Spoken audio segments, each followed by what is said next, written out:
on the channel, you know what it is we do. We break the fight world down, round by round. Nunez. So I just want to shout out first of all to Eric Bradley, the fight doctor. If you haven't checked out his channel, please do. He breaks the fight world down, as he said, round by round. I respect this man highly because this man trains fighters in the sport of boxing, both amateur and professionally. Plus, he also trains UFC fighters now. He's from New York. Check out his channel. Now, there's something else I want to highlight here, which is why I'm using the fight doctor to actually go into some details here. One, Ronda Rousey recently lost to Amanda Nunes, and it's MMA, so why am I interested in MMA? Well, because what Amanda Nunes used against Ronda Rousey was the very same thing that Holly Holm used against Ronda Rousey, which was striking. But besides exposing Amanda Rousey's weakness to boxing or striking, her game's not really great in that.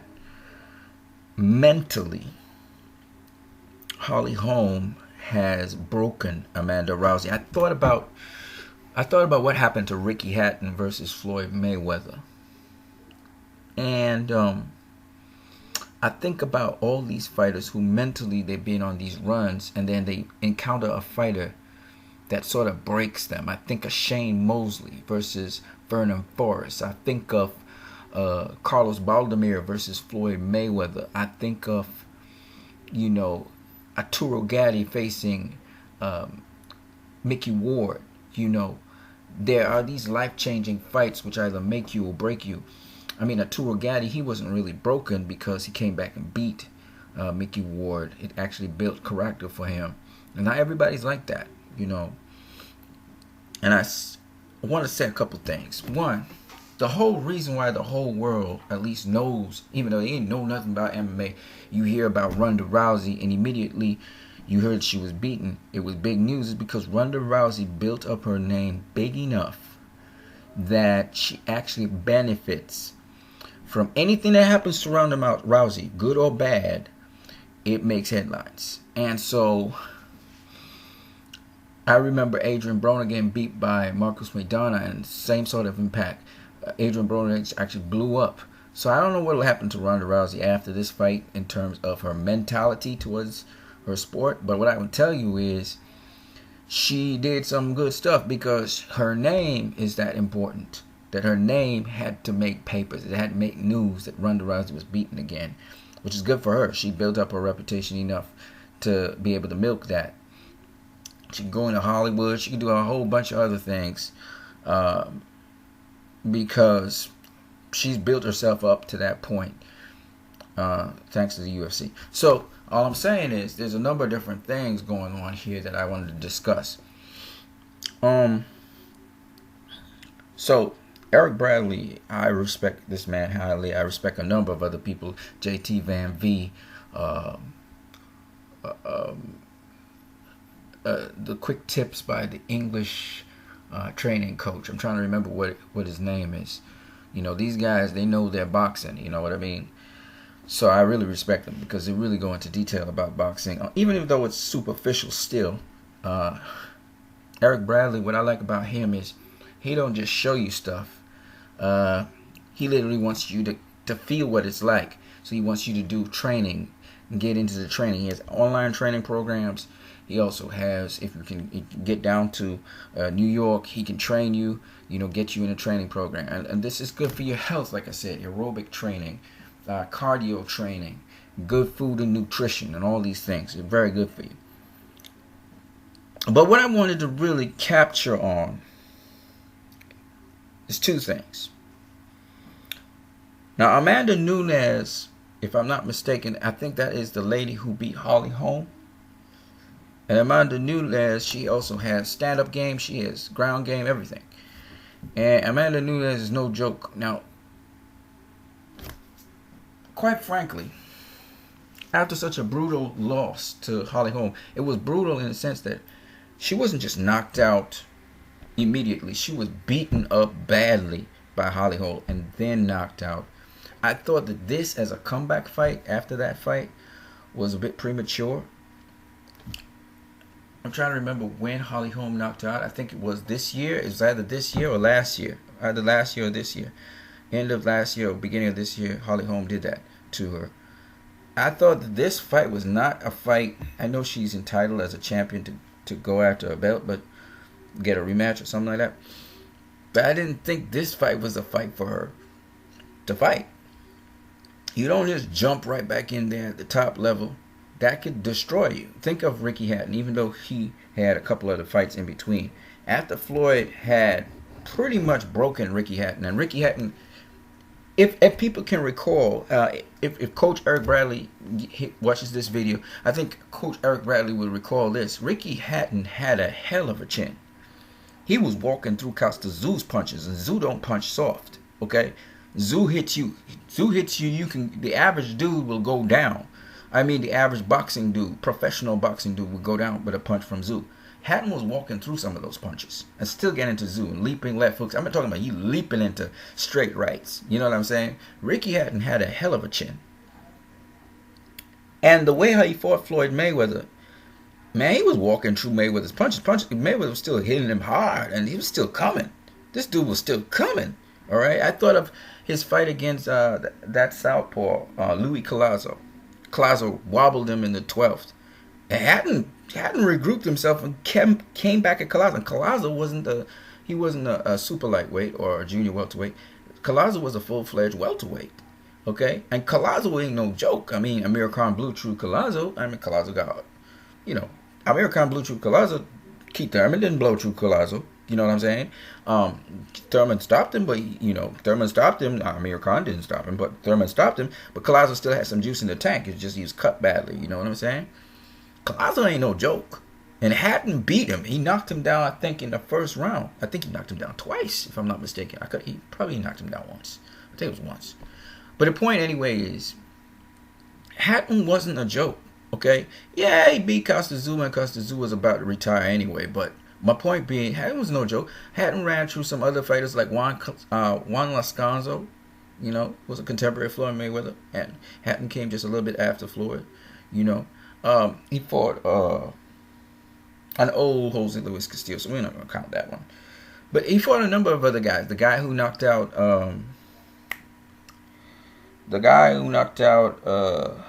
the Guyanese dude, I forgot his name now. These names, me and names, they don't work out. My point anyway is, Hatton was no joke. But after Hatton was beaten by Floyd Mayweather, psychologically, Hatton wasn't the same. Now people will say, well, Hatton, he went into the Pacquiao fight and Pacquiao comatosed him. It's true. He caught him with a punch, but probably would have knocked out most people. But I'm telling you now, Hatton was a dude who still he would have gone through that. He'd have walked through all of that. You understand what I'm saying? Hatton was a big dude anyway, for super lightweight. Coming walking around 160, 159. He was training after training. He bulk up back to 158, 159. He was a big dude. My point anyway is this. Hatton was, destroyed by Pacquiao, right? But after the Pacquiao fight, he was destroyed by Senchenko. Of all people, Senchenko's not a puncher. So it told me from the get-go that Ricky Hatton's career went downwards after he was beaten by Floyd. And some people, when they suffer their first loss, they're broken. Other people, they suffer their first loss. It depends on how devastating your loss is, right? Hatton took a lot of punishment from Mayweather. And he was not able to dish out the kind of punishment that he was receiving anyway. But the point is, of course, it depends on what loss it is. And of course, you could have a hell of a chin, but if you get hit, if you get tapped the right way, it's over. You know what I mean? Ask Julio Cesar Chavez. Ask Costa Zoo. Ask anybody, right? You get hit the right way in boxing, you're going to sleep. I don't care how strong you are. All right, you get hit the right way, and hit the right way doesn't necessarily mean hit hard. You just don't. You just must.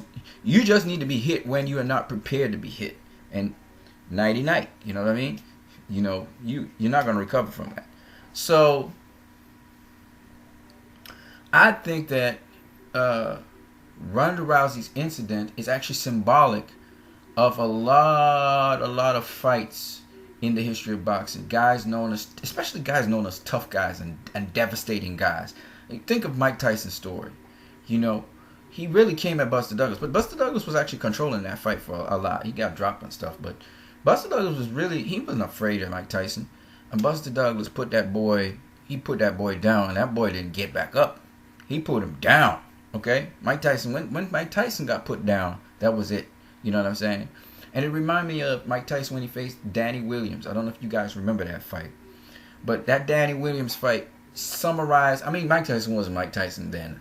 You know, he wasn't bobbing and weaving like how he used to. But my point anyway is, doesn't really matter. You know, the point is, Mike Tyson was put down.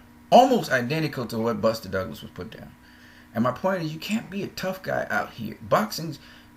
Contact sports is not just about taking blows. Because you never know when you might just get tapped. You might even get punched all the way through. You might just get tapped by a punch. And that cracks the jaw, and that's it. If you think about cement blocks, they're tough. You can punch a cement block. You can punch a cement block over and over again. But at some point in time, when that cement block gets a small little crack, you punch it, and all of a sudden that block splits into pieces and breaks down on the ground. It's not that way with a chin, but I'm just saying with the mentality of a person. A person's mentality, a person's confidence is a delicate thing. And, to have that faith, to have that confidence, to have that drive consistently, all those little ingredients, and this is what Eric Bradley talked about, all those little ingredients weaved into one so that you keep on soaring. Because remember, you don't go to fight someone, or you don't go into a boxing ring if you lack confidence, if everything's not okay mentally with you in terms of the fight. Because it's not just strategy, it's also will. It's imposing your will on someone, right? So everything got to be well with you, like they say, mentally, then spiritually, you got to be well with you as well. So what I'm saying is, when you think about gladiators, the modern gladiators today, whether they're MMA fighters or whether they are whatever fighter they are, okay? I look at Wing Chun, I look at Aikido, okay? I was training martial arts myself. And I had respect for the martial arts because the martial arts taught me of how to overcome things in a different kind of way. Sometimes you don't fight something. You don't physically go against something. You flow with it. Wing Chun, you flow with it. Aikido, you flow with it. And then you redirect it to the direction you want it to go in. It's like you don't go paddling upstream a river and fighting it. No, you go with the flow of the river, but you alter your course. If you know you need to go somewhere upstream, then you can walk upstream a certain point, past the point, and then you flow down the river to the point, the precise point you want to get at. That's how you do things. And in life, when you listen to, for instance, Floyd Mayweather, because I talk about Floyd Mayweather a lot, and I'm going to talk about Floyd Mayweather for a lot because I think that he sort of epitomizes a certain Eastern philosophy with a Western philosophy of thinking. If you really think about what he's doing, Floyd Mayweather basically, he says, I go in there and I take my time, I relax, I take my time, and I do what I need to do. And exactly that principle to life. You can't, no matter how dire a situation may seem to look to you, it is important to keep your composure, stay calm, and take your time working through the process. Believe you me, you will have enough time to work out the process. It may not look that way, but it is better to stay calm, composed, collective, and work your way through, because usually anything that is achieved in life didn't start the day before. It took sometimes years, sometimes months, sometimes weeks to get right so that the move was finally fulfilled. You have to be more conscientious. You have to be very intentional about what you're planning to do and looking down the road trying to attain it. You understand that you cannot attain it immediately. You need to build a foundation of some kind, and then on that foundation you build your platforms and etc. And if your foundation isn't done right, then you'll have to, everything will smash back down. You have to rebuild from scratch again. So in short, what I'm saying is that when you look at attitudes and perspectives in a fight, in a boxing match, they do mirror life. But in addition, I'm saying mentally, if a fighter gets his confidence destroyed, Ricky Hatton constantly talks about Floyd Mayweather. When he talks about fight, he says, "Oh man, the man is just a wonderful inside fighter. Oh, he's really good. He's really good."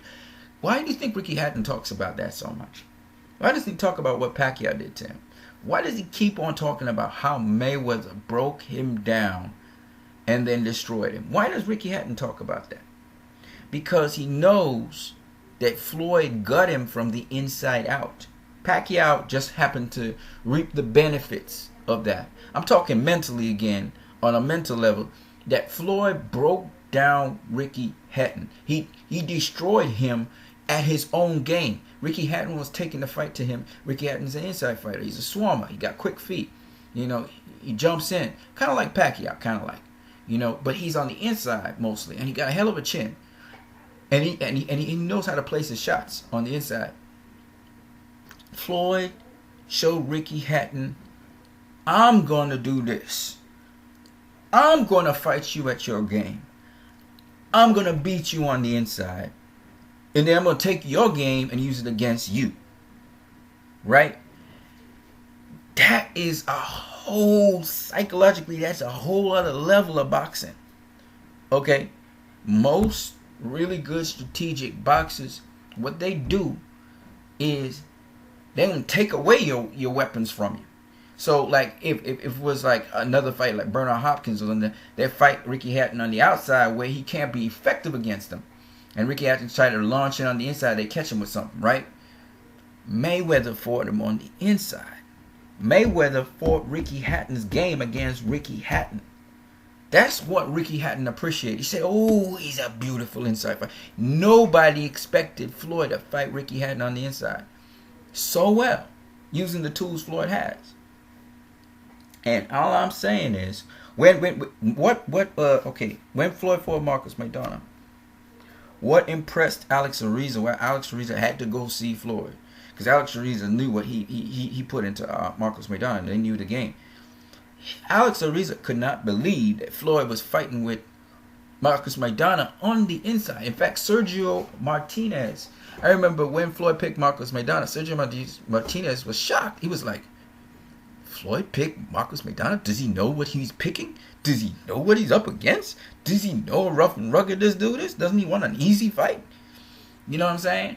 I don't know if you guys understand what Floyd Mayweather has made people believe. People believe that almost any fighter, once the fighters pick to fight Floyd Mayweather, that they are disadvantaged immediately. He's made us believe that. Do you know how difficult it is to make it to the top and stay on top for that long? Do you understand how hard that is? Do you understand that is not easy? And it's not any kind of fight Floyd Mayweather's fighting. He's not fighting weak opponents. He's fighting guys that the public want him to fight, who are considered people who will run through him. And then they realize when they go in the ring, they can't run through him. In fact, he's putting up a resistance in which they're thinking of running from him. You remember Marcus Maidana running away from Floyd Mayweather in the second fight?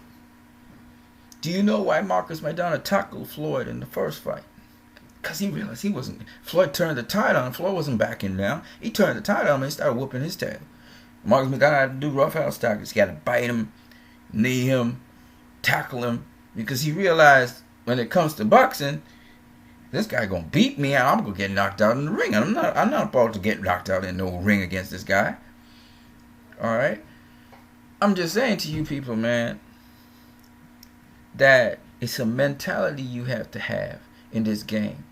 And Rhonda Rousey, I believe she's a perfect example of how difficult it is mentally and otherwise, not only to suffer a loss and have to reclimb that ladder back to the top, but also how hard it is to stay at the top.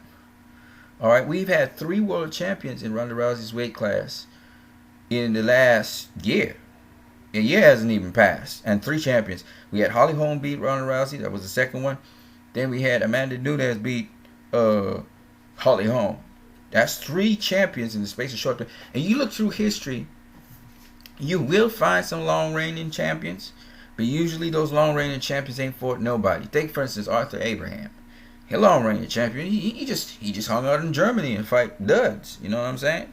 When he fought somebody that was worth the while, he got beat.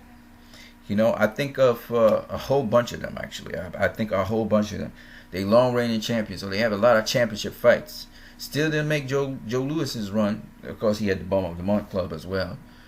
You know, quite padded. But what I'm saying is, I even looked at Ricardo Lopez's run. Hell of a run. All right? Hell of a run.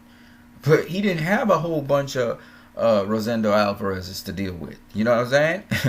Rosendo Alvarez, he gave him that work, you know, and they had to cut the fight short because of technical headbutt. But I'm telling you right now, I think Rosendo would have whooped his tail that first fight, or it would have been a hard one for him. Second time around, he managed to get that win. He managed to get that W. Okay, I'll give him that. My point anyway is this. It's not easy. And I'm just showing you from the example of even Ricardo Lopez. It wasn't easy for him. In fact, the fight ended up being a draw. I remember Bernard Hopkins when he faced Paul Allen. I don't know if you guys remember that. That first fight became a no contest. Well, Hopkins was bailed out. We all know that. Oh, we know he was bailed out in that fight against what's that boy's name that beat him after? The southpaw dude, tall southpaw dude, right? You know he was bailed out in that fight. He dove out the ring, said he was pushed. Please, you know what I mean? But it is what it is. It is what it is, you know. And my point anyway is this. All these people talking about, you know, oh, Mayweather, he's not the best ever. All them old timers. No disrespect to them old timers. I love them. They did a hell of a lot of stuff, and they could have fought. But all those guys saying and trying to nitpick at Floyd Mayweather, they know how hard it is to do what he did in his career, especially against the opposition he's faced, which we all know all of them would have lost to one of them. At least one of them they would have lost to, because they don't have the defense, the composure, and the skill that Floyd has to deal with those things and make those situations look easy. Okay? They don't have that kind of skill, and Floyd knows that, and I know that, and everybody who's in boxing knows that. They're just jealous. You know what I'm saying? And don't tell me this guy could fight. All the guys that face Floyd Mayweather could fight. That's the big guys I'm talking about. All of them could fight. You're not saying anything. You know, I heard Buddy McGurk. I was kind of shocked, and Buddy McGurk was so bitter and everything. He's like, "Oh, Floyd couldn't beat Sugar Ray Leonard. Why? Because Leonard brought more excitement. That's your whole reasoning. He's a more exciting fighter to the casual fan. Come on now, you know Floyd would beat Sugar Ray Leonard. Buddy McGurk, you know boxing better than that. You know, some of these guys need a good spanking, man. That yes, you were a good champion yourself, Buddy McGurk, until you met Pernell Whitaker and he whooped your tail the second time. But I'm just saying, you was a good boxer. You wasn't a strong boxer. You needed to have better conditioning, okay? But I'm just saying, you know, you was a good boxer. You combined the old style with the new style. I feel it. You know, at welterweight, you did your thing. But at the end of the day, Buddy McGurk saying, "Oh, Floyd Mayweather after the Pacquiao fight, he's not the best ever." Blah blah blah. Come, shut up, man, Buddy McGurk. Shut up. Stop being so frowsy and so sour. We was expecting Floyd to lose to Pacquiao. What's your problem? He beat him, and he beat him easy. This wasn't. If Ali could have beat Frazier easy, he'd have beat Frazier easy. But Frazier was hitting him in them left hooks, and Ali had no answer for it. Whereas when Pacquiao hit Floyd with the counter left, and Floyd closed up shop, and Floyd registered that, he had an answer for that. Instead of overreaching with the jab, he jabbed, and then he would slip under. Jab slip under, used the forehand pivot on him, hit him with a right uppercut. Ooh, all of a sudden, he ain't looking like nothing now. Ain't no competition now. Floyd, Manny Pacquiao double up with a leaping left, catch him with the double left. Cool. Floyd went low, realized that, cover up, process that. Come back with that again, come leaping in with that double left. Floyd be setting him up, hands down low, giving him the face. Pacquiao come in with the double left, snap back, pivot to the side, woof, launch that straight right. Pacquiao wasn't waiting for that, run right into it. Was about to knock him out cold. But no, Pacquiao realized that, pulled back. You gotta give Pacquiao some credit on that one. You know what I'm saying? It was a chess match. They was looking to kill each other, but they wasn't going to do it in a stupid fashion. It wasn't just going to throw blows. I'm talking about, Floyd Mayweather don't take risks, Pacquiao don't take risks. No, it's not that, man. It's called killer chess. You understand what I'm saying? They're doing speed chess. You make one round move, you will get knocked out. You understand what I'm saying? But it's just that they were equal to the test. They were both defensively conscious about what they were doing. So Pacquiao didn't get laid out, and Floyd didn't get laid out. I don't know why you guys are so mad about that. When Sugar Ray Leonard was fighting Marvin Hagler, he was getting tagged up to the body. You know, everybody was happy that Sugar Ray Leonard was throwing them pitter-pat punches on Marvin Hagler. Everybody was convinced that Sugar Ray Leonard was beating Marvin Hagler. He didn't drop Hagler. He didn't bloody Hagler's nose. He did none of that. All right? And Hagler was just landing them nasty body shots. The shots that really did count in that fight, which is why Sugar Ray Leonard had to be held up afterwards. All right? Nasty body shots. But see, for Hagler to have done it convincingly, what he really needed to do was catch Sugar Ray Leonard with an uppercut in the middle of Sugar Ray Leonard's flurries to his head. Because, see, Hagler was getting a little disoriented when Sugar Ray Leonard would start pounding those uppercuts to his head. Because Hagler wasn't pushing his head into Sugar Ray Leonard's chest. You see what I'm saying? When you get him on the rope, you push the head into the chest, you run a body shot, and you come up top with the hook. You work the body. I mean, everybody know this. You hit with a body shot. If you're going to hit it with a body shot, you can come over the top with a hook to the head, or you can mix it up. You can go straight to the body twice and rake it up top. You can use the uppercut if you want to pop the head up, and then come over with a right cross or a left cross, depending on what you are, southpaw, orthodox, whatever. Hagler could have beaten Sugar Ray Leonard much more convincingly than he, in my opinion, did, but didn't get the decision. He made it close. He made it close. He made Sugar Ray Leonard steal that fight from him. If after 2-3 rounds you realize this dude is stealing rounds, don't you need to use some kind of defense or even back off of the dude to make sure he don't steal the rounds on you?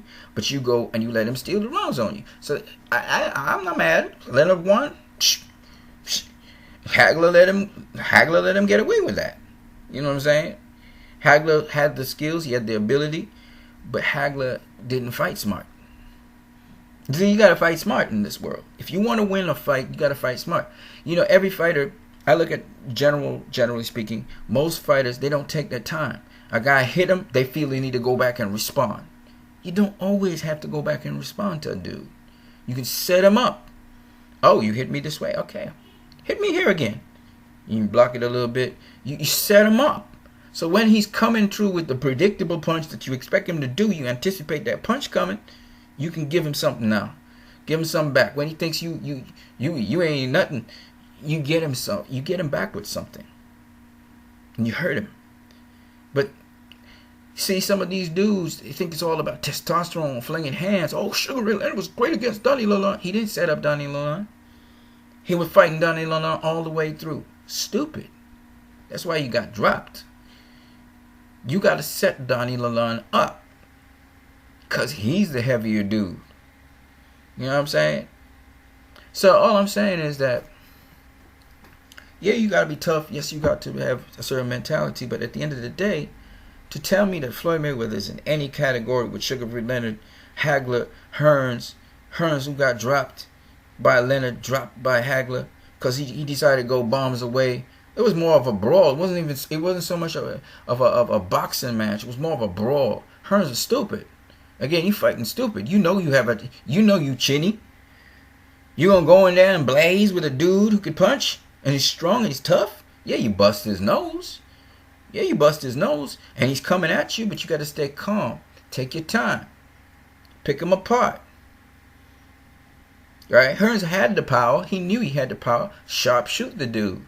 Don't just be going in there, guns burning, all emotional and everything. You can get your tail knocked out.